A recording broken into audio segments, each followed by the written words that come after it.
Rectification of எரர்ஸில் illustration 17 TS Reddy புக்கில் adjustment number 2 மட்டும் சொல்கிறேன்.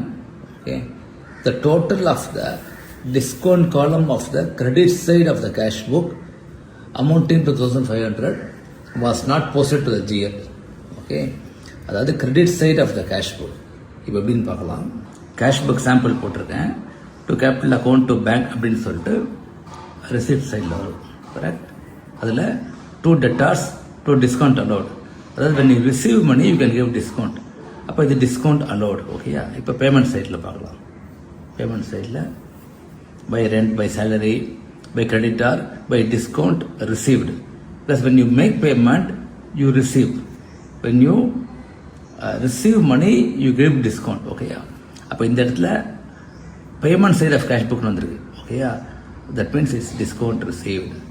So payment side means this is payment side. Okay, but discount received is a nominal account is equal to income equal to credit side, right? That is the rule. That is the nominal account rule. So discount received credit பண்ணணும், suspense debit பண்ணணும். ஏன்னா இது நடந்து முடிஞ்ச entry. So suspense account are to discount received account 1500 rupees.